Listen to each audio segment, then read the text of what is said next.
Master Teresa celebrates and honors her teacher Grandmaster Wu, the teachers that came before, and the living legend of Qigong that she brightly carries forward into the world today. In Chinese culture, there is a high respect for the true source and mastery of any art, especially the master teachers who share the exceptional wisdom of Qigong and other forms of martial arts. At the time of crossing, the master naturally passes the torch of their teachings to one who understands and lives the principles. In this way, the master assures there is a continuous succession and their traditions are carried forward. Grandmaster Wu was Master Teresa's teacher and a master who achieved the highest Qigong title in China. Grandmaster Wu was born in China in 1933, and at the age of 7, he began learning Chinese Kung Fu from Master Sung. Physically, Grandmaster Wu was a natural athlete, and as a young man was selected by the Chinese government to learn different kinds of Western sports from international coaches, ranging from Western fencing to swimming, gymnastics, to track and field and bodybuilding. During the intensive personal training of his body, muscle injuries became a problem.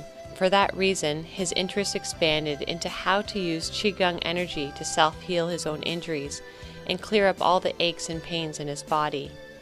In China, the best teachers are often found in the sacred mountains, such as Taishan, Loshan, and Wudang. Each mountain represents a particular school, and Grandmaster Wu traveled China in his quest to find these teachers. Meeting up with various masters, he fine-tuned and trained himself while sharing his knowledge at the same time. As his reputation grew, many other secluded masters came directly to honor Grandmaster Wu, to pass on their knowledge to him. He became a master of over 100 Kung Fu, soft and hard Qigong, Tai Chi, and Wushu forms. He studied Qigong with many masters, including Wudang, Shaolin, Omei, and the royal family, to name a few. In Tai Chi, he became a master of the 4 famous Tai Chi families, Chan, Yang, Wu, and Sun. He was a master of Western fencing and was co-founder of the first Western Fencing Association in Guangdong Province. He was a referee, judge, arbitrator, and the director of the opening ceremony of the Chinese national sports competitions. A Kung Fu master and martial arts advisor of the Guangzhou City Chinese Martial Arts Association, he was a vice president of the Guangdong Province Xining Association. Xining Qigong is sometimes referred to as Chile Qigong in North America. He was a Qigong master in the Guangdong Province Physical Athletic Sports Hospital and introduced Qigong to national athletes. He taught over hundreds of athletes medical Qigong and used external Qi to treat over 300 kinds of illnesses and injuries. Some of his major accomplishments began in the mid-80s. He headed a medical team at the Qigong Center of Guangzhou City Primary and Secondary Physical Education Health Research Association and the Board of Education. He started clinical trials and research studies on the application of medical Qigong to heal illnesses and injuries with thousands of people.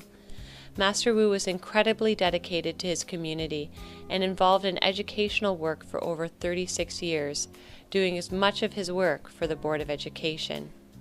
He created the Wu's Eye Qigong form to heal his mother's failing eyes and kept her from going blind. His mother's eyes regained complete vision, and afterwards she could put a thread through a needle even into her 80s. Wu's Eye Qigong was introduced to the public school system in China.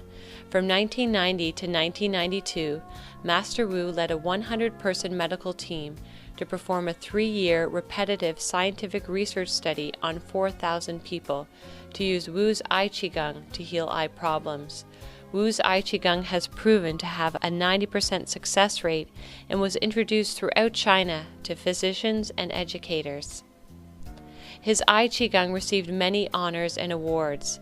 1991 Guangdong Province Board of Education Award, 1992 Guangzhou City Physical Education and Science Association Award, and the Guangzhou City Primary School Physical Education and Health Research Association Award.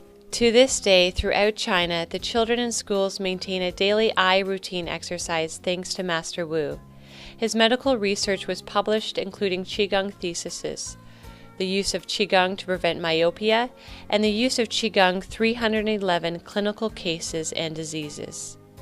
In 1993, his Qigong research studies were presented to the medical conference to the physicians and doctors from Guangdong Province Preventive Medical Association. His Qigong was recognized and proven successful by various bodies of government, including the Physical, Scientific Research, Medical, and Educational Associations of the Government of China. Grandmaster Wu also received the Outstanding People of the 20th Century Award from the World Organization of Natural Medicine in Nassau, Bahamas. Before leaving China in 1995, he was invited to become a member of the Chinese Qigong Talent Bank of the Science Research Academy of Chinese Qigong. He was also appointed to select national Qigong talents to join the Talent Bank, the highest official honor in Qigong in the country of China, and was considered a national treasure. Grandmaster Wu left China and moved to Canada with his family in 1995. There he began to share his knowledge with his adopted country and the Western world. Many people ask Master Teresa how she became a Qigong master. Master Teresa was born and brought up in Hong Kong, enjoying the integration of Western influence and the Chinese culture. She was raised in a large family and cared for with Western medicine. Master Teresa has always had an interest in ancient wisdom, like Feng Shui, Chinese medicine, astrology, and the disciplines of Qigong. When Teresa was 20 years old, she contracted tuberculosis and became very ill. She was hospitalized for a month and under medication for 2 years. She fully recovered, but found her immunity was very weak. Teresa left Hong Kong and moved to Toronto in 1981, where the new climate seemed to adversely affect her health. She remembers suffering colds and fevers all the time, from headaches, migraines, back pain, leg pain, and digestive problems. In search of relief, she began to see a chiropractor and traditional Chinese medical doctors. For about 10 years, she experienced relief and help, but felt dependent on the doctors to feel better. Her immunity improved, but she still seemed to get sick all the time. She asked herself, "There must be more that I can do to maintain my own health." Her question was answered. Her health and life changed dramatically in 1995. She was asked by a friend to entertain his father, who would be immigrating to Canada from China soon. His father was well known for his knowledge and skill in Qigong and martial arts, and it would be nice to ask some friends and relatives to start with him. Teresa gladly said yes and was really excited about the opportunities. It was a momentous meeting when Teresa first met Grandmaster Wu. In fact, he was reminded of a dream he had about a powerful little girl when he was a young man. Teresa immediately started learning from Grandmaster Wu the week he arrived. Master Teresa and Master Wu started teaching Qigong in the basement of her home, parks, gardens, and with her family and friends. After a year of working with Qigong, Master Teresa started to see miracles happen, and her life changed. She could stay with cats for hours, whereas before she only lasted minutes around them. Her morning cough disappeared, and her health, as well as the health of her family, all dramatically improved. Master Teresa became very inspired about taking Qigong to the public. Dr. Ken Yeung and his wife Emily introduced Grandmaster Wu and Master Teresa to share Qigong at the Total Health Center and at the Federation of Chinese Canadians in Markham. Besides being the principal student, Teresa was always the master's assistant, secretary, interpreter, promoter, and driver for all the years the master was in Canada. It was apparent that after Grandmaster Wu and Master Teresa had grown to be closer, that he believed that she was the young girl that he dreamed of being born, that she would follow on his path of spreading the Qi. As it turns out, his dreams were approximately at the same time that Teresa was born. Teresa's vision expanded beyond the Chinese-Canadian community and began introducing Grandmaster Wu to the Western world. Their Qigong was shown on CBC Sports TV, The New VR, interviewed on Mojo Radio, AM 640, CBC News, and the Chinese and Western newspapers and health magazines, introduced into hospitals and community centers. For 12 years, Master Teresa worked side by side with Master Wu, translating the ancient teachings. She too became a teacher, and today she continues to share the treasures of knowledge and original medical Qigong teachings from her motherland in China. In 2006, the world experienced the passing of Grandmaster Wu, who crossed over into spirit peacefully. And in that sacred moment, the torch was traditionally passed to his primary student, Master Teresa. Master Teresa received an Award of Achievement from the World Organization of Natural Medicine in 2006, creating a new paradigm of thinking around the art, a discipline traditionally taught by men. Master Teresa's consciousness continues to expand, and with it her life's work. She understands that life is all about realizing an authentic state of peace and enjoyment on our path, even when one is experiencing challenging and difficult moments, to truly live a full and fulfilled life with joy and happiness. Grandmaster Wu would remind us that Qigong lights the sparkle of life, and today Master Teresa reminds her students the same, in that joy and happiness is a feeling coming from within us, and that moving the Qi is an excellent way of feeling happier and joyful, returning to our true nature. She founded the 7th Happiness School of Qigong, raising consciousness, developing knowledge and teachings to accelerate integrative healings, physically, emotionally, psychologically, and spiritually. An innovative, caring, and compassionate woman, Master Teresa continues to develop new pathways to spread the treasures of Qigong, integrating and evolving knowledge to advance new programs, train instructors, coaches, healthcare professionals, and therapists, in supporting the renewal and empowerment of communities and all people. Qigong continues to be positively incorporated into our daily lifestyle, into coaching sessions, fitness and yoga studios, healthcare clinics, institutions, and colleges, through to corporate, government, and non-profit structures. Always dedicated to the mission of bridging Qigong into wider communities and our lives. As a mother, when Master Teresa's marriage ended, Qigong helped her raise 3 lovely, vibrant, and balanced children. They were brought up in the practice of Qigong, and today Rebecca, her eldest daughter, is a successful wedding planner. Jacqueline is graduating with a Master's of Psychology, and Daniel won double gold medals for the 400-meter hurdles and relay at the Canada Summer Games in 2013 and was a torchbearer for the Pan Am Games. Her first book, Life Force: Miraculous Power of Qigong, was written to help you understand how Qigong can work for you, providing a reference book on energy and inspiring stories to help you start your journey. Master Teresa is dedicated to the Qi mission and her students' journey. She continues to weave the golden thread of Qigong wherever she is called, traveling to different communities and countries throughout the United States and across Canada, in Ottawa, Montreal, Calgary, Vancouver, into White Rock, Salt Spring, and Vancouver Island. She founded an online store to share digital tools and products to continue the journey and training at home, including self-help tools like Wu's I Qigong program, external Qi healing, and the myths about protecting your energy. Master Teresa is dedicated and passionate about teaching the community wherever she goes that Qigong is the base of the law of attraction. The proper use of Qigong releases frustration, anger, fear, worry, sadness, and shame. By balancing your energy, you attract good energy, good people, and good business into your life. She has introduced Qigong into different healthcare modalities and inspires practitioners on how to include Qigong in their work as doctors, naturopaths, nutritionists, acupuncturists, and therapists. Thank you for coming here today. Today, the next presenter we have coming in is Jason. The topic that he's speaking is on Beyond Doing, Discovering Calm Through Acceptance. So Jason is a Qigong level 4 Fa Qi healer, teacher, passionate about guiding others to heal through strength, inner stillness, and movement.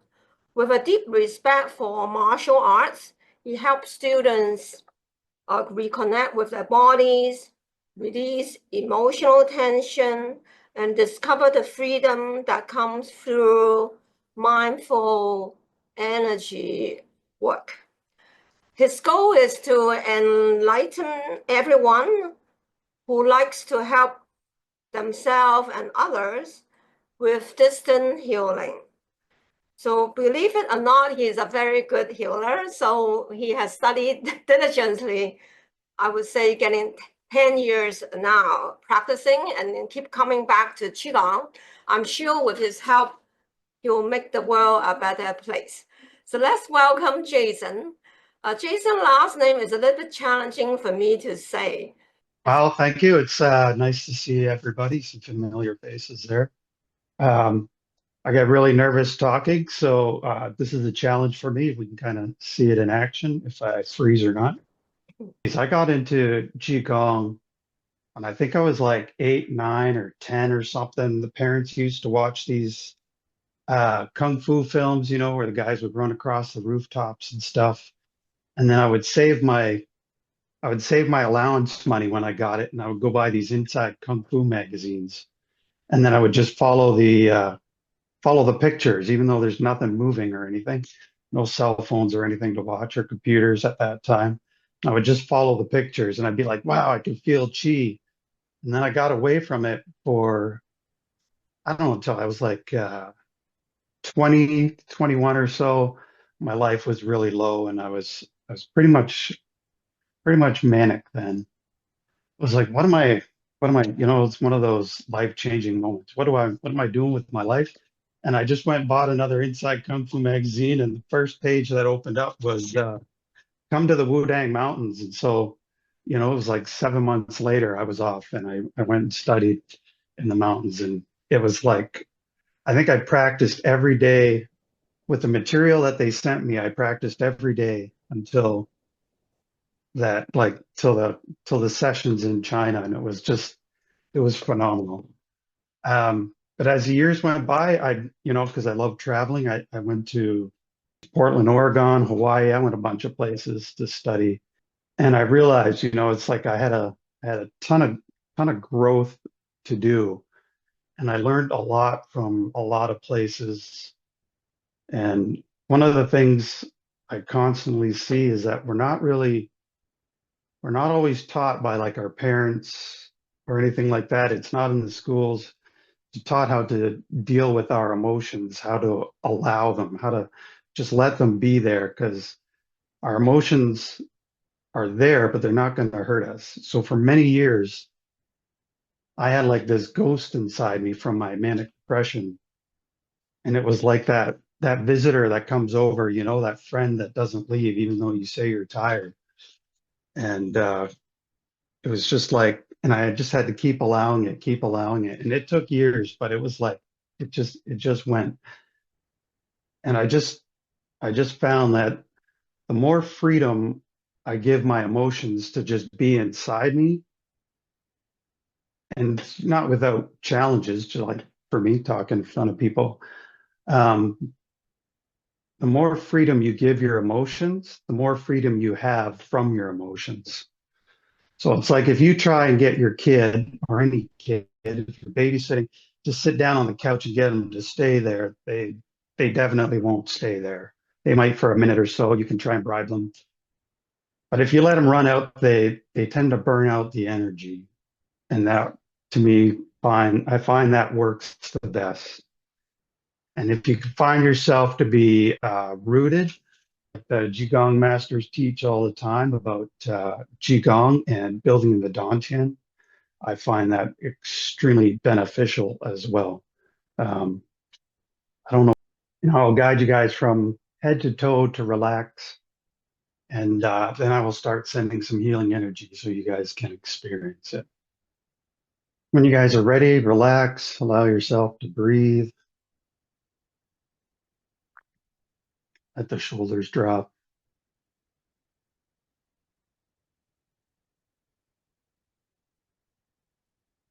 Let your head relax.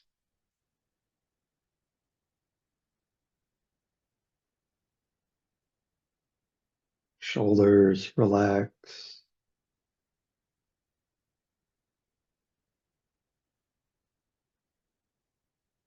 Chest relax.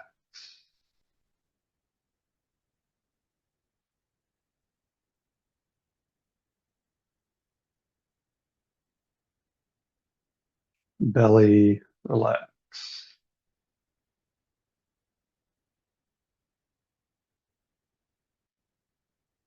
Arms and hands, relax. Song.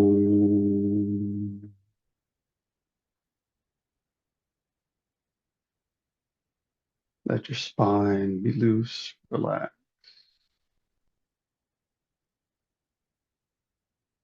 Hips, relax. Song.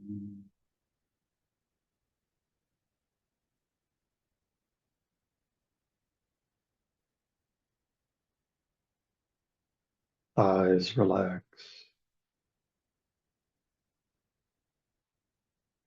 Calves, relax.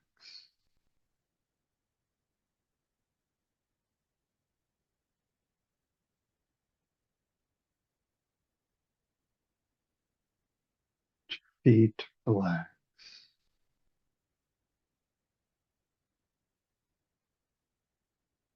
And if anything comes up, remember to allow as much as possible.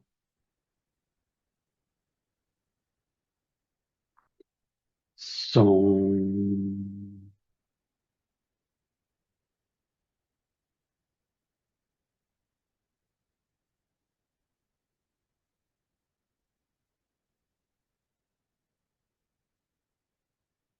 Breathe all the way down to the belly.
Keep relaxed.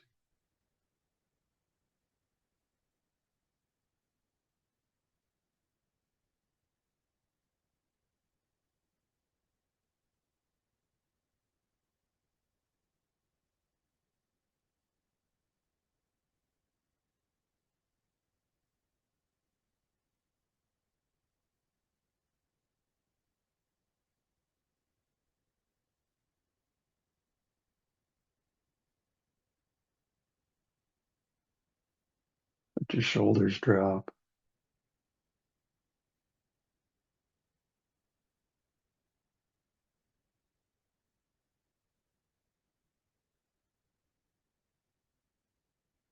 Let the heart rest.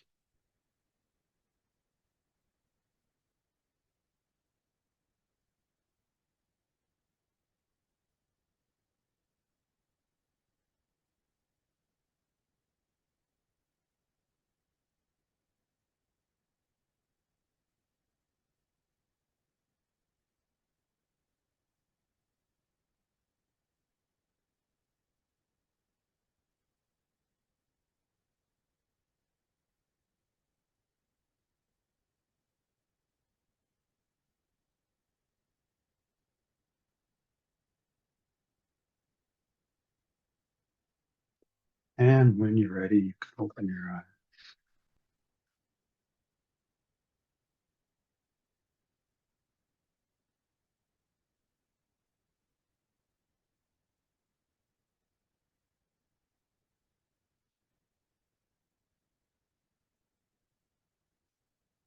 You're not this nervous when it's one-on-one.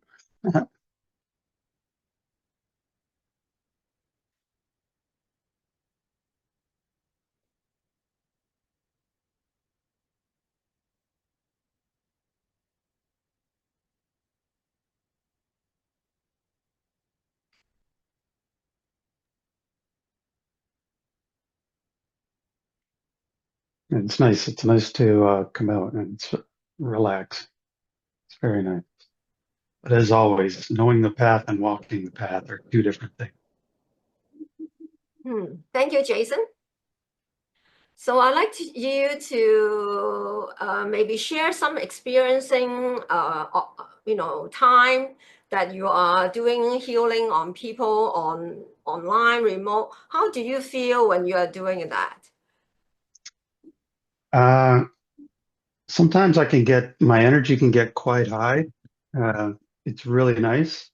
Sometimes it gets so high it's like almost I can't hold on to it. It's like an explosion that's happening inside of me. Sometimes I can if I see somebody who's got some swelling or something, I can give cooling energy. But yeah, sometimes like just in the daily life, if I'm going around, sometimes like it's miracles happen. Someone will experience something and it'll be released. I think it's amazing to be able to release or give relief to people's pain and suffering that they have going on. Wow, now maybe like a year in the remote Fa Qi program, in your level 4. So compare with when you first started, maybe you would be doubting whether you could do it or not. Most people is kind of finding their own miracle. So, and then now, like a year after, how do you feel about yourself that you could even think about, I can send Qi to people here? Isn't that amazing? Yeah, it's definitely different. Like I used to be really eager. I remember you calling me out because it's like I'm trying to heal somebody in class there in North York, and it's like you're like, Jason, slow down. You're very eager. Uh, so it's a huge difference. Yeah, that's the journey of the growth, right? So Mhm. we also want to compliment Jason because I know him a little bit of his story. He was in a very difficult situation in his life from a child to adult, really. But then he found peace with meditation, right? And then later on found the Qigong. He actually is living in London, Ontario. It's actually we have someone in London, Ontario, that is in energy healing work. Isn't that nice to see the energy Mhm. spreading in other cities?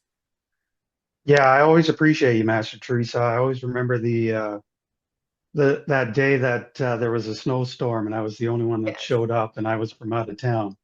So it's nice to know you're not fair weathered. You're there through the tough times. Well, you book a train and travel far, a couple hours to see me for an hour and then travel a few hours back home. You know, I'm sharing that to say that how people make decisions on their own journey, right? It totally wasn't easy every time Jason came to see me. It's the whole day he's traveling to see me and out, you know, to commit yourself for your own change, right? A whole day Yes. to travel to do 1 hour thing, whole day. Not even talking about the money involved in it. It's about commitment. So Mhm. that's very exciting to have you here, Jason, sharing yourself. Yeah, thank you. Yeah, I don't think it's a path for Yes. people that just want to go 50% at it, because you don't get that much benefit from it. You've got to put your whole self into it. Well, the other thing Jason is teaching us is about accepting, right? He accepted his feelings. because he accepted his feelings, so he say allowing, and he also accepting the difficult feelings and try to meditating on them for years already before the Qigong, right? And then after the Qigong, then he put energy to the feelings. That's what we taught in the class. Qi the feelings, balance the feelings, release like some of the feelings. And he is also is in our directory. Thank you, Jason. So the reason why I do the event for the 2 day is there are many people study with me for a long time, but recently there are also more people in remote healing, practicing how to do Qi healing, teaching Qigong and all of that. And I like them to speak about themselves, the journey. So we are small people, just small people, but then the world is actually being helped by small people. The small people helping people a few at a time. And that's how we change the world. Thank you for that. And we're gonna rest Thank for you. a minute. Okay, and then we will have the next speaker.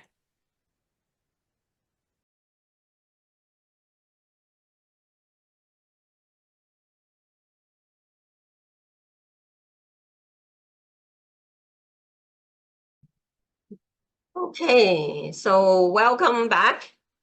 So our next speaker is Mike Popovici. So the topic he is speaking today is on navigating change with resilience, a Qigong and mindful approach. So Mike is initiate in the ancient lineage of King Solomon through the modern mystery school, as well as a certified teacher in the Pureland Qi Gong system. He is a third step ritual master and guide, and his purpose is to help you walk a sacred path of know thyself, where you source power from within. Joy comes a way of being, and your life becomes a work of magic. Not because the world changes, but because you do. And with it, everything you choose, face, and so let's welcome Mike. Hi, Mike. Welcome, everybody, and thank you, Master Teresa, for having me as part of this. I've been a student of yours for quite a long time now, I think, and it's always been a pleasure and an honor. And a lot of what you shared with me and taught me helped me come up from some really rough times and helped me create a balance and a resilience in my life. And so this is why, and I'm so honored to be able to share with so many of you. Actually, there's a lot of I saw the many of the presentations yesterday, and looking forward to seeing all of them today. Uh, there's so much that we're sharing with one another, and I'm honored to be able to be part of this group that is sharing now. So thank you very much. Thank you for being here. You know, my topic is navigating change with resilience, right? Or having resilience through change, right? And so a little bit of background about me, if you will, because I think it's important for you to understand, you know, how is it that I came to be in front of you today, and why is it that I can take the time to speak to you about resilience, right? So if you're okay with that, you know, we'll take a minute or two to do this. I used to be an engineer. Very briefly, going to give us all a very high level, quick summary of what got me here. I used to be an engineer. I worked in an aerospace manufacturing firm. At the height of that career, I had 30 people reporting into me. We were looking at every product that left the building. It was very intense and a very exciting job, to tell you the truth. I was excited with it. but I didn't understand what was happening underneath it all because eventually I hit burnout, right? So there's many burnout stories. As the more I listen to people, the more I hear how much burnout is really hitting people.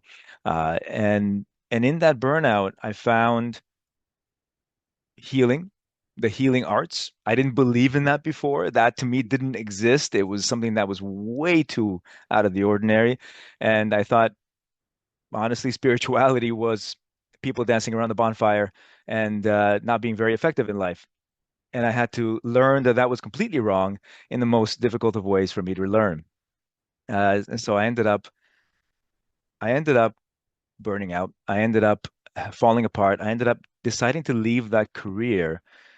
But before that, I had started venturing into the healing world and receiving healings from people. And eventually I found Master Teresa through a healer that was helping me.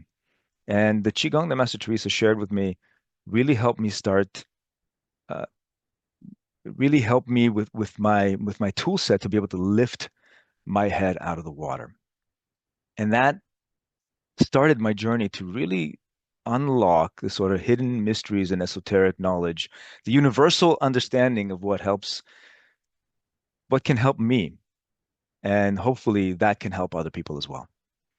So with that being said, I'd love to start with a bit of a parable. Well, I like to continue now that I've started with a bit of a parable, because, the question might be, I like to pose to you is, what is resilience?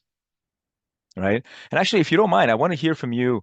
Uh, Feel free to type in the chat right now. We'll take 10 seconds or so. What is resilience to you? Let's see that. Give everybody a few seconds to start typing, get going. We're going to have a bit of interactive moment here between all of us. Let's see. To endure challenges. Thank you, Jason. The ability to get back up. Absolutely, Marilyn. Jacqueline, bouncing back from adversity. Yes. Marshaling resources to deal with unexpected changes or losses. Faith. The ability to ensure and spring back from disappointments and challenges. Beautiful. Beautiful. Being able to withstand challenges and succeed through them. Endure. Yes. Oh, and some of these are tools that give us resilience. Some of these are resilience itself, right? Resilience is the ability essentially to handle and weather stresses and storms and stay supple and continue to move in a balanced way forward. Okay, now, and resilience, a lot of times when we look at resilience, oh, I got some more, like bamboo. Yes, absolutely, right? So when we think of resilience, oftentimes we think of adversity happening and we have to be able to deal with it, right? And what we often miss is, how do we stay resilient and stay more supple in life as a whole? Oftentimes we hit into needing to have resilience because we need to push through something because life is already happening to us. What I'd like to review or to explore with you today is, how can we stay resilient regardless of what's happening around us and be able to,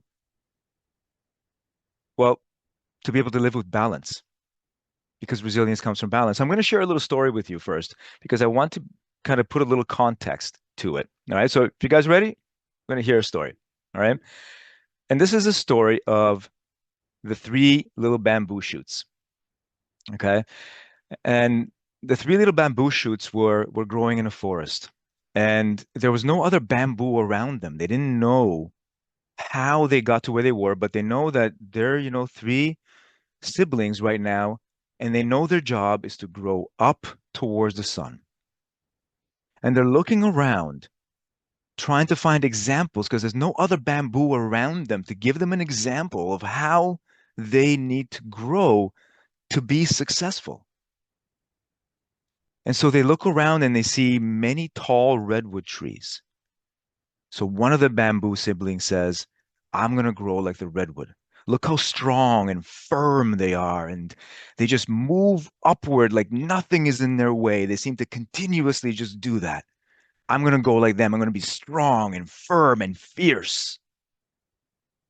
And the second bamboo sibling said, "Oh, I like these vines growing everywhere. They're just all over the ground. Look how easy life is for them. Doesn't seem like anything stresses them. When I look up at these redwoods, it seems like the wind is blowing and there's all sorts of stuff happening. But these vines at the forest floor, they're just kind of going about their own way. Seems like life is easy for them and they get to spread out. I'm going to see if I can grow like them." And then the third bamboo sibling said, "You know what? I'm not sure. I don't know what's best, but it doesn't really feel like either option is the better option." So the third bamboo simply said, "Something within me, I know I can kind of handle things right now while I'm learning. I'm just going to wait a little bit and see what happens with the other two." So a few years go by, a few seasons go by, and the bamboo that decided to grow like the redwoods started coming up through the forest and this power and beauty inside of it. And it was starting to grow strong and fierce. And it seemed to the third bamboo sibling that was undecided that this bamboo, the first one, may have had the secret. And these powerful storms came by. And the bamboo, that first bamboo sibling, tried to hold strong like the redwoods, firm and stiff, and the winds broke it. And the third bamboo sibling said, "Whoa, there's something not right there." And he was watching the second bamboo sibling, and the second bamboo sibling was kind of trying to grow on the ground in this weird way, and it would look like it was losing its shape. It looked depressed, and they couldn't access the vitality of the sun because it was growing on the ground, and the vines on the ground, it's like they were starting to grow over it, but it hadn't developed enough strength to handle the stresses. It hadn't developed enough strength to be strong in the face of discomfort because it was trying to move away from anything that was causing any sort of stress. And eventually it got overtaken by the vines because it didn't learn how to be strong. So this third bamboo sibling now is the only one that's left. And it said, well, it wasn't right to be super stiff and be very too strong all the time, but it definitely wasn't right to avoid stress and try to grow on the ground, avoiding the possibility of what might go wrong. So what do I do? And it dawned on this third bamboo sibling, wow, maybe the secret is in both. It's like it's a rhythm. I grow strong for a bit, then I pause, I rest. Wind comes, and I'm strong enough, but I don't totally fight against it.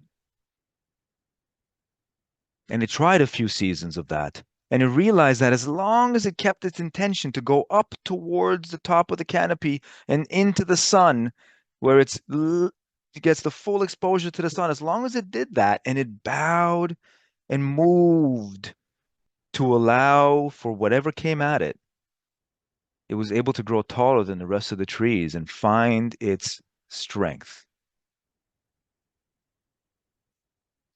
So I hope, well, the moral of the story is, I think, obvious enough. Resilience isn't simply when times are tough, you got to be strong. It's part of it. Resilience isn't, I'm just going to rest as much as possible. So when stresses come, I got what I need. Because then we don't learn to handle the stresses. So when they come, we fall apart. Resilience comes from being able to understand the hermetic principle, one of them being rhythm. And these are also principles from the Tao Te Ching. Rhythm being in some times of my day or my life, I need to be strong and push forward because I need to create. In other times, I need to back off and recharge. How much am I doing that with awareness? Am I doing that regularly, or am I letting life happen to me? In the Tao, in chapter 2, is about if you're going to embrace hard times, essentially, I'm summarizing for you. If you're going to embrace hard time, give space for you to be able to allow something beautiful. So there's another aspect here, another principle that needs to be applied, and that's beauty. The principle of rhythm, of when do you go hard, when do you slow down. Principle of beauty. If you're going to work hard at something, are you bringing beauty into your life? Because that gives you resilience as things are changing.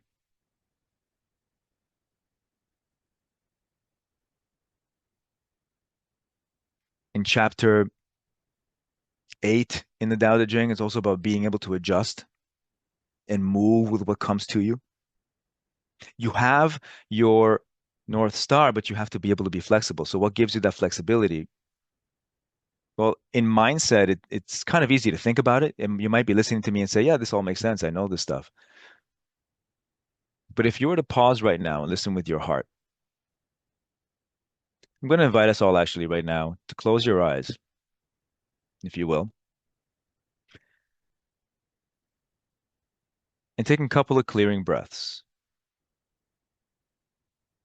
So finding your position, and like we do in the level 1 Qi Gong, with your feet flat on the floor, hands on your lap, palms facing up to be receptive to the energy. Keeping your head gently towards the heavens, aligning the spine gently. And toning Song 3 times to relax the body. Breathing in. Song.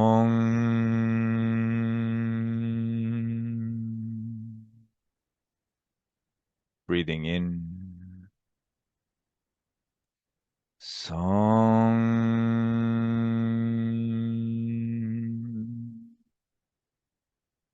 And breathing in.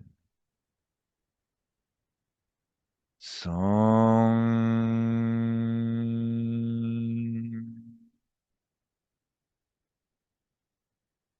You just come to a place of quiet right now. And Qigong can be done sitting when you allow energy to flow through you. Coming into your heart and sensing a light growing in your heart. That light can be the emotion of love, just radiant qi. And allowing that light from heaven to come down through the crown of your head, flowing through your body.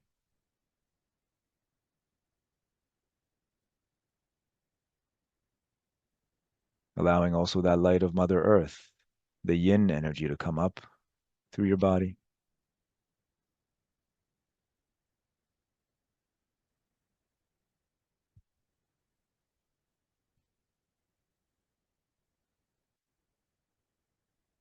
And being in that heart space, allowing both heaven and earth to flow through and nourish your heart.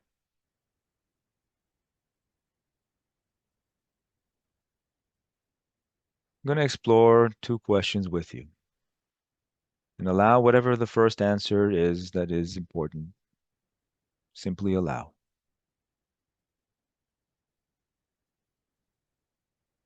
In your heart, asking the question. In times of stress, do I get rigid or do I back away?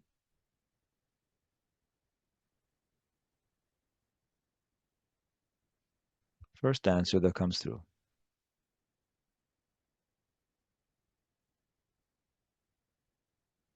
And And second question, staying in that place of love in your heart.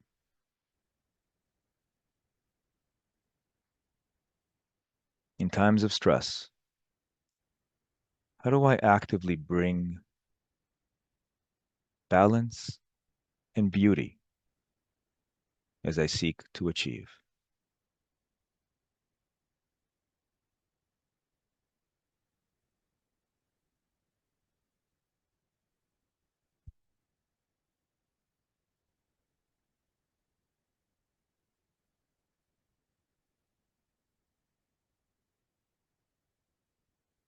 And slowly now, letting yourself come out, come back, letting go and coming back to your place, to your conscious state.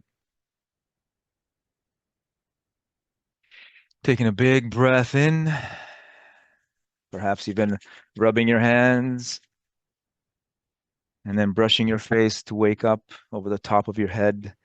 I, of course, will try to avoid hitting my mic so I don't make sudden noises on your end. And with that being said, let's brush down our body.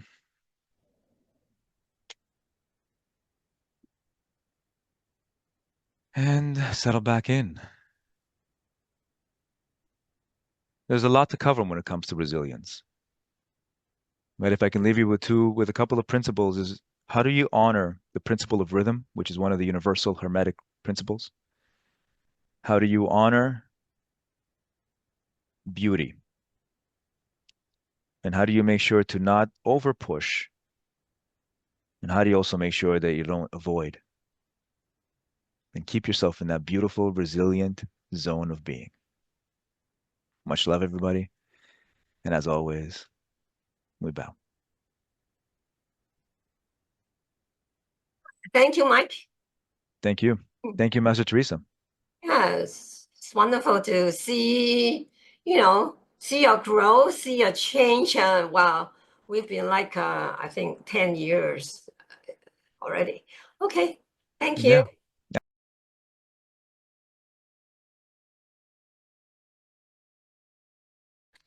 Hey, so welcome back. So our next presentation is with Maylynn Quan and Helen Quan. So Beyond Solitude, a Qi Gong community for inner peace. So Maylynn is a Qi Gong practitioner. She studied Qi Gong in Master Wu's time. She is a community leader, a professional photographer. She actually took our first professional photo in Master Wu's time. So she gently guides others to feel calm, connected, and strong enough through movements, breath work, intention. Maylynn creates safe, nurturing spaces for healing and leads Kids Canada, nonprofit organization. We have been raising funds for Kids Canada, so you are familiar with helping Canada and Uganda children already. But Maylynn is the founder of that. She is really rooted always with kindness, helping culture with care. She is very lovely lady. We like her a lot. And she and her sister are all in my remote Fachi program. They are very amazing healer. And she is seriously practicing how to do healing work for over a year now. So I'd like to welcome Maylynn and also Helen. So welcome you. I'll remove myself from the spotlight. Thank you. Hi, everyone. Thanks so much for coming, and thanks, Master Teresa, for providing this amazing space for everyone to share their stories. And Jason and Mike, those were great, and yesterday's speakers were amazing as well. I'm going to just share a screen. I just wanted to thank everybody that is here online right now, and so many faces that have been supporting me throughout everything.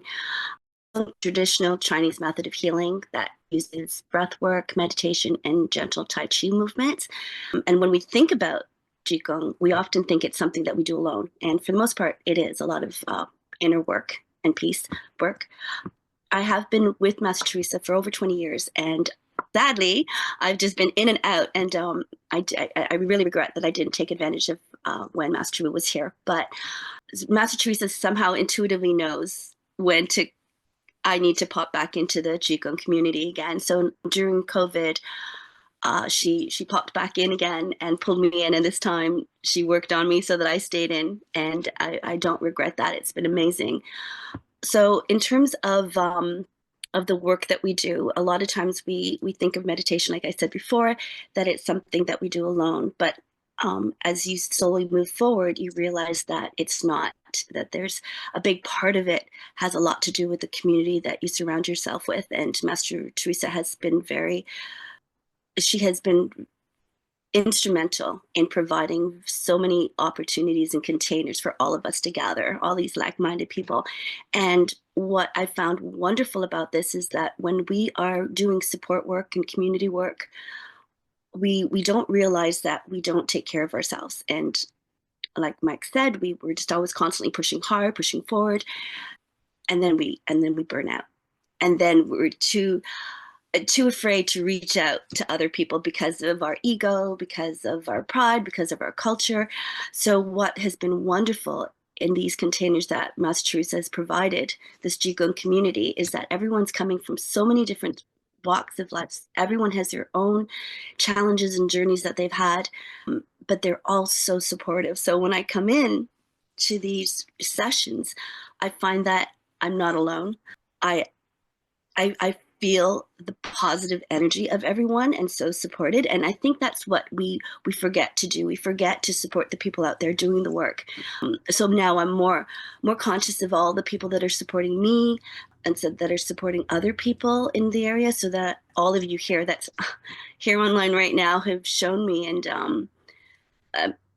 that the people that are out there being strong for everyone, is they actually need to be cared for as well. So all of you guys have always taken the time when we're in those groups or offline, when you DM me and we talk and chat, you don't realize just how important it has been for me to move forward. And my sister has been there, like she's behind the scenes, like so many of you.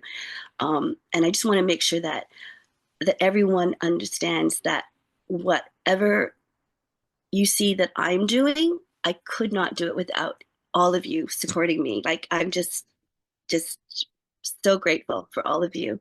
And all of you are all support workers. And I know there's isolation, compassion fatigue, physical stress, mental stress, anxiety, burnout. I've all experienced that. And a lot of times we experience it alone. But it's having these groups that Master Teresa has created, especially some of the women's groups as well, where we address women's issues and things like that, that has been phenomenal in terms of having a safe and supportive space to talk about everything. So in this community, showing up is enough. So some days, we have our cameras off and we're just there, just experiencing the energy, listening to people's stories. And you don't have to be the leader that you are and being strong for everyone that you're leading. And so it's just absolutely wonderful. People accept you for who you are. Yeah, I've just been so grateful. So essentially what I wanted to stress was that Qigong is very much a personal thing we do, but having this group of people around us with such positive energy and supporting us, and the work that I do, Master Teresa also has her students, and many of you here also have reached out to support my kids and my youth leaders in Uganda. So I've been experiencing firsthand the effectiveness of Fachi, and the children and the youth workers as well have not ever addressed the importance of mental health. So this has been phenomenal. So I'm so grateful for all of that. What I'm going to do now is pass the baton over to my amazing big sister, and she's going to lead you through a basic balancing, and she'll let you know about that. I've taken some affirmations that were mostly from Louise Hay, show some samples of what I use and what we use to support the people that we work with. Okay, thanks, Helen. I'll let you take over. I'm Helen. It's funny how the brain works when you age. I recently discovered an old journal And I realized after reading it that I've been involved with Qigong since 2004, starting with being a patient of Master Wu. But after that, life got really busy, and I returned to the practice when COVID hit. And ever since then, I've been continuing practicing with Master Teresa as my healer to the present. And I've always been fascinated with distance healing, intrigued by it. And I knew someone who practiced it years ago. And I never thought about even considering, asking, to learn about it. So when Master Teresa introduced Fachi, I was both, I guess, skeptical at first, and then I got hooked. So now I'm on that journey. At this point now, I would like to lead you balancing exercise with some positive affirmations. If you can just relax yourself, you could be sitting or even lying down if you like. And you can even close your eyes if you like. Breathe in slowly and feel your feet grounded to the earth.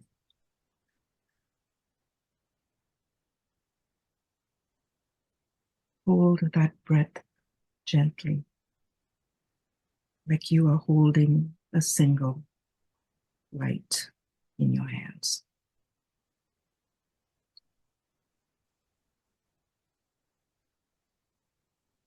And breathe out slowly, letting go of tension,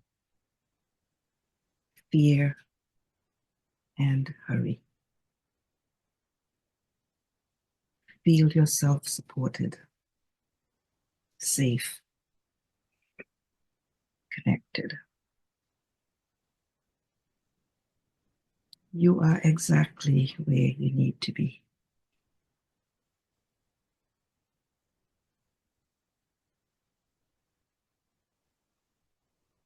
Breathe in.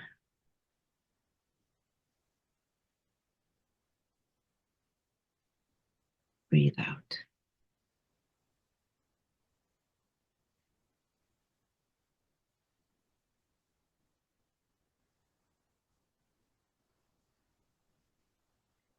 Head relax. Breathe in. I am not alone. Breathe out. Neck relax. Breathe in. I deserve care too. Breathe out. Shoulders relax. Breathe in. I share the load with others. Breathe out.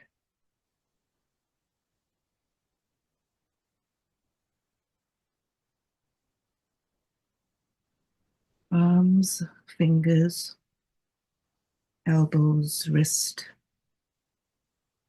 Relax. Breathe in. I am making a difference. Breathe out.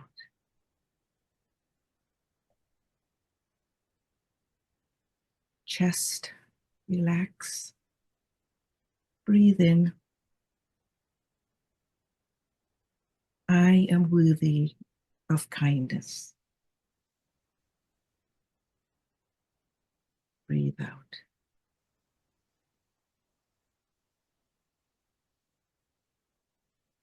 Abdomen, relax. Breathe in. I welcome gratitude. Breathe out.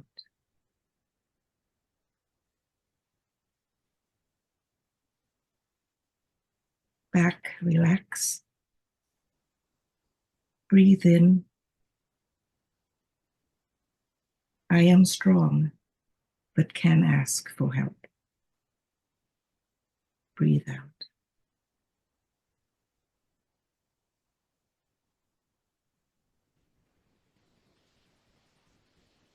Hips, legs, knees, ankles, feet and toes, relax. Breathe in. I am supported. Breathe out.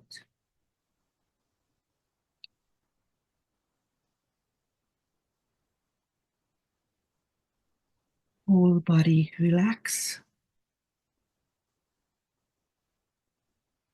Breathe in.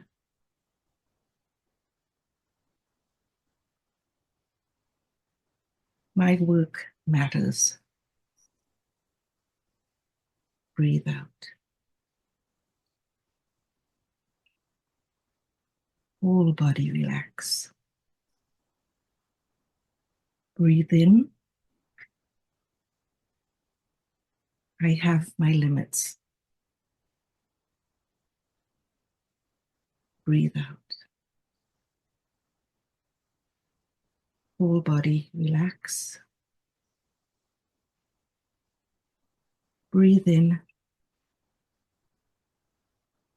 I trust my impact. Breathe out.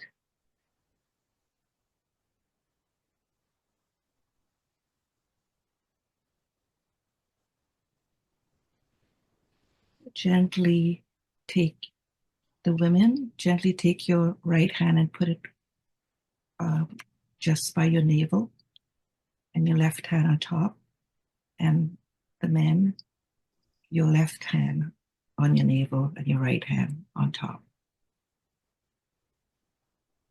We're going to do some deep abdomen breathing 3 times. Breathe in. Breathe out. Breathe in.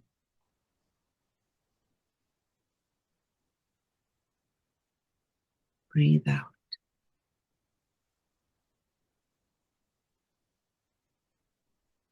Breathe in.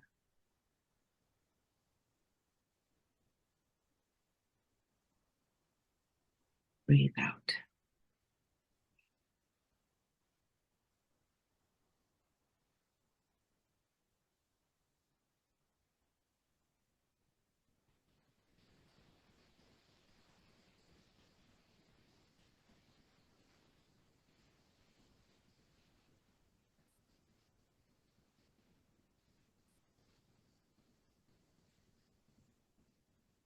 And gently, when you're ready, you can gently open your eyes.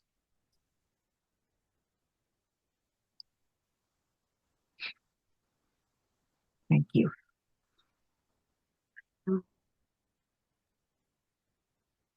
I just wanted to say thank you to everyone who's shown up, and again, reach out to us if you want a consultation. Highly recommend all the courses and containers that Master Teresa has been offering all of us. Yeah, so thanks everyone for showing up. It's So so great. thank you, Helen. That's beautiful. Thank you, Maylynn. So wonderful to know you, have you, and you took many beautiful photos for me with Qi. So, hi everyone. It's nice to see everyone and listen to your voices and your stories. And thank you, Maylynn and Helen and Mike and Jason. So, I have the privilege of introducing my amazing mom, who's very validating, supportive, that wonderful perfect Asian mom. Wait, we're not going to perfection here. So just a very loving mom is where I'll go. And to introduce her as a Qi Gong master. So she's experienced a lifetime of changes that happens to a woman's body, physically, emotionally, psychologically. And reading her profile, we are reminded that 99% of Qigong masters have been men traditionally. And so Master Teresa is a rare female generational Qigong master and has been teaching Qigong for over 30 years. She's a 3-time #1 international best-selling, award-winning author, speaker, trainer, and is the founder of Pureland International Qi Gong, which is also a Canadian registered private Qigong institution. In 2023, she had humbly presented with her daughter, Jacqueline, hello, at the Science of Tai Chi and Qigong as a Whole Person Health conference. It's a landmark conference organized by the Osher Center for Integrative Medicine, jointly sponsored by the Harvard Medical School and the Brigham Women's Hospital in Boston. Our presentation had focused on improving vision in I Qigong, using I Qigong, and also menopausal transition. So we had a very lovely research poster for that many of you contributed to. Thank you. And Master Teresa is also the leading successor of Grandmaster Weizhou Wu's lineage, and together they've impacted millions of people. So additionally, she's also a provider of continuing education, professional development activities, which are accredited by the National Certification Commission for Acupuncturists and Oriental Medicine in the USA. So we'll give a virtual round of applause to Master Teresa. Thank you. Thank you, Jacqueline. Mm-hmm. So I'm so lucky to have Jacqueline interested to continue the lineage, right? She has been my classmate, actually. We studied together for 30 years, actually, when she was just 5 years old. She took all the classes that were given by the school. All my children were in my classes. So my journey is not anything secretive, really. I really see Qigong is the way to help people to improve their well-being. In this world, people are so frightened, frustrated, the financial troubles going on, all the things going on in different countries. Even though we are well, healthy, we are actually also being disturbed. We really like people to feel more grounded, have more confidence in life, and that's what Qigong can do. While all the presenters for the 2 days has been showing you a very simple movement in the chair, you can see that Qigong can be practiced in the office. You don't need space. But then Qigong also can have some movements. So I will share with you my little creation of the chair Qigong, which also complemented my teacher's teachings on the Wu's Health and Fitness Qigong, which is our level 1 teachings. So we will do something of that. And after that, I have put together a little slideshow for you and help you to pull some dots together. And that will be a wonderful way to ending our event. So let's do a little bit of Qigong first. So the chair Qigong, that means it's for the chair. You can put the tongue on top of the palate.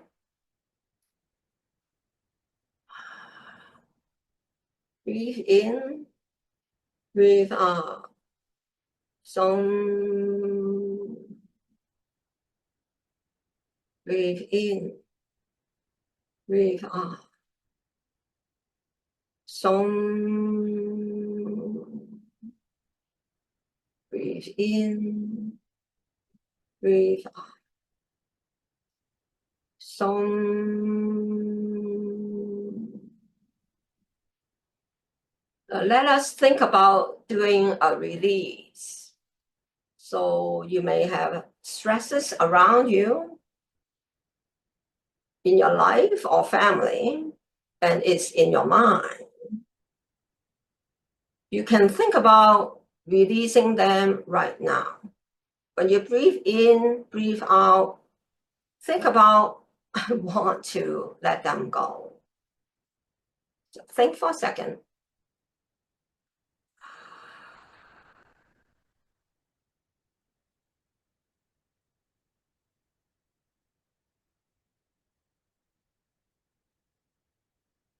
Good.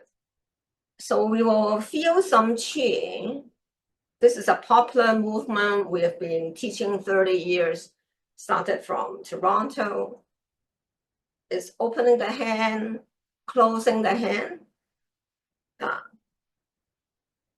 You think about qi, universal qi come to the hand, earth qi come to the hand.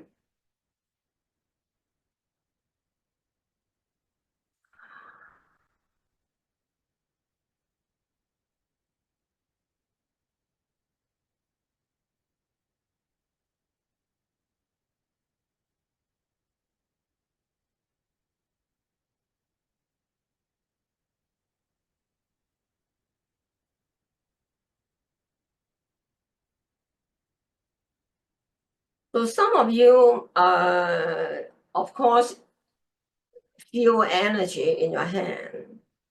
But for some new people, they may not feel energy in the hand. It is so encouraging to feel energy. So while we can rub the hand to generate some heat, which is away, and then it might help to feel some vibration in the hand. But the reality of the qi is there, but how can I feel it more so that I really know it is there? So we will do some imagination. So say if you go swimming in the sea or the water, you put a hand into the water. Just imagine you put your hand in the water, and then you just move your hand in the water right now. Then your feeling around water will help you feel, oh, the qi feels like that, something pushing against the hand too. So feel the water now, your hand in the water. And then you can move your arm forward. We are very tight in our shoulder. So you can think about releasing the tension in the arm, shoulder, neck.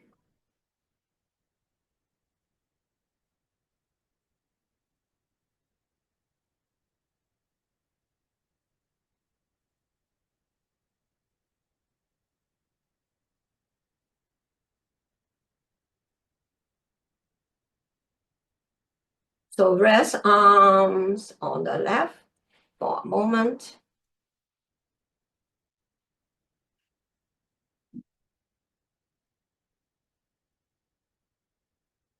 So we bring arms up again, and this time we will reverse the direction.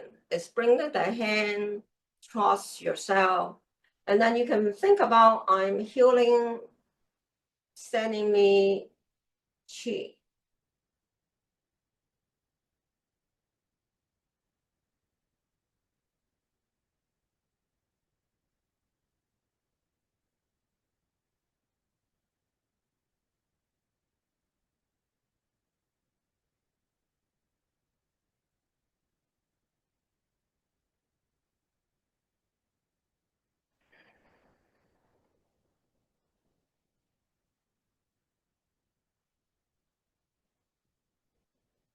Bring our arms to the left. So we will bring our arms to a T shape now, and then I will be like waving my arm.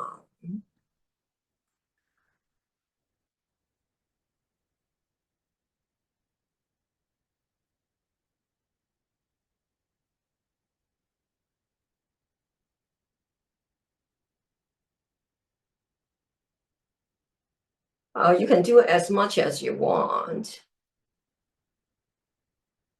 It's very good for the arms, very good for the lung and heart, very good for the arms, working on computer for hours, right? So after that, so we will bring hand down and put hand on the lap again. And now you can think about universal Qi. Look at Qi is actually love. Think about sending yourself love to cover all parts of your body. Okay, breathe in, relax, shower yourself with Qi, love, the Qi of love.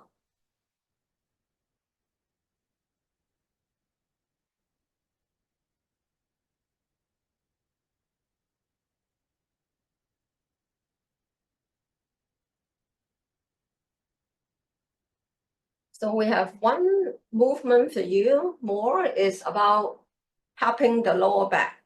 So what we do is we will move arm forward and then we bend all the way down. So because we are sitting a lot in the chairs, the lower back tend to be tight, right? So we bend forward and then gradually bring the arms up, you know?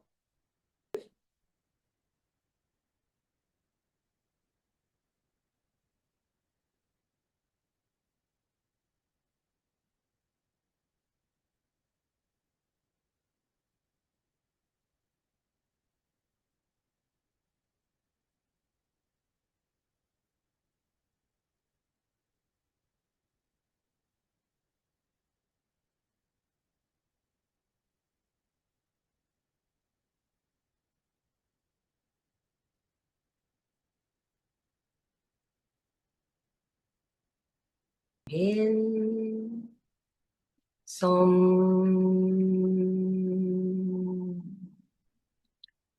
breathe in some,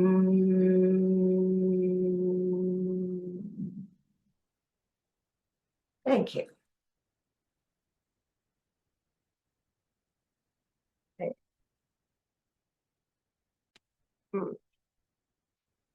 Smart show. Okay. Hi. So this might be your journey too. My journey is when I first started to do Qigong, I have some physical problems, actually many problems. So aches and pain, cannot sleep. I have to get up to the washroom at night. Digestion is poor, there are numerous things. So that's when I started doing Qigong. So I'll be doing some Qigong with some movements, and it worked and it helped me. And my teacher also sent Qi. That's when I realized, wow, the Qi can be sent out really. And he did healing session. Wow, the Qi can be practiced. You feel good, but you don't actually feel the instant result. But if someone's do you healing and just send Qi out, right away, you feel result. That's when I feel, wow, it actually worked. I saw people getting healed all the time.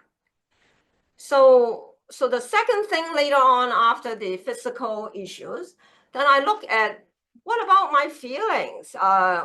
In Chinese, we don't talk about feelings. Basically, even the Tao, you study the Tao, you study the Buddhism, so you take care of your own feelings. So some people might be coming to us for emotions, but we just still go back to practice Qigong the way you are. I was showing you. If you keep doing it, it actually helps, but it does not deal with directly the emotions part. But they all help, but physically it's connecting to emotional side. And then when we are physically better, we start to look at how can we emotionally better too, right? And then as my years of Qigong continue, that is like 10 years of my time in Qigong already. And then I started to realize there's something called psychology.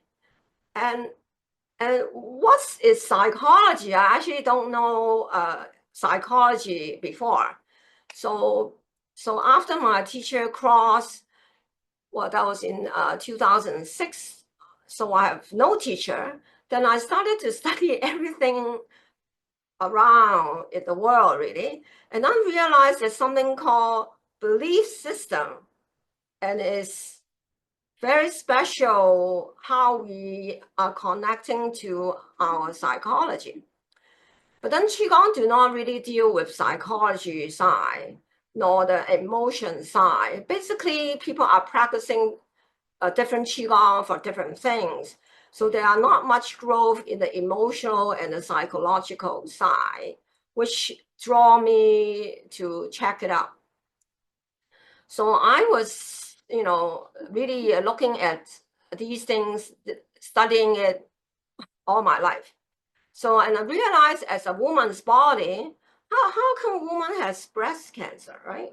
So, and when people have certain disease, how's their emotions and how's their life has been and what's started them, right? And I checked the, other clients coming in, and I realized that a lot of people had cancer, for instance, they actually had a very emotional life. They were very difficult, not physically start with. They were actually have a very traumatic life. They were not feeling happy. So I feel to shorten your journey at this time, you already are very knowledgeable people. So how can we do it faster, right? How can we ground our energy sooner? It would be so nice if I can work on all these things at the same time. Of course, they are not just three well, they are more than just physical, emotional, and psychological. There's also mental and all the things, right? Nutrition, etc. So I'm just looking at three things that is already enough to manage. So I'd like you to look at, in life, there's always something. There's always something that ties things together. So the chart is very clear to you. So physically is helping emotional issues. Emotional issues is helping physical issues. But how are they help? There's something tying them together. There's an energy that tying them together. There's a qi there. There's an energy, or we just call them, there's a qi there. That's why when you practice Qigong, you will find your emotions get better too. Or if you practice Qigong for emotions, your physical problems also improve because the Qi is somehow working the work or bringing the two together. Same with psychology, is the same thing. So when people are physically better, emotional better, they usually are psychologically more balanced. So if people are practicing Qigong for physical or emotions, it will help them psychologically. There's a Qi to tie things together. But of course, there are more techniques involved how to deal with these matters. But the idea is the Qi is bringing things together, which is why we do Qigong, is it brings things together. Qigong brings all modalities together because all the modalities is working on the same thing, energy really. We just call them Qi. So all the modalities is trying to love people. So we are using the creation energy that is Qi, or we call Qi is Qi of love. So in the middle, we must have to do everything with love. When people are deeply in love with each other, so you only want to be in love, so nothing else will stop the people in love. It doesn't matter. They can give up everything. They just want to be together. So that's the power of in love. He said when people are in love, there's no belief system restriction at the time. You open up yourself. So when you do your Qigong practice, can you feel safe enough to open your heart, really? Can you feel safe enough to release the fear, the anger that other people have? everywhere is lacking confidence, what life is going to be, right? So when you do your Qigong practice, it's best that you have someone lead you, and then will help you get out of all these states, right? The imbalanced state. So we need to build trust, right? How can I trust the world, really? Trust my community, trust my family, friends. It's about trust. So when we are more balanced in our energy with Qigong practice, especially with the Pureland Qigong system, so we want to improve our emotions. You already saw that Helen was even bringing affirmation in a Qigong right away, because we want people to realize there's nothing that stops things to come together. We are the one that's stopping them together. So bring everything together. And sometimes we really need people that can do healing work. Send Qi. My teacher impressed me because he sent Qi. Wow, it got better. So even people have difficult headache, we send Qi, it dropped. The headache dropped even 10-20% right away.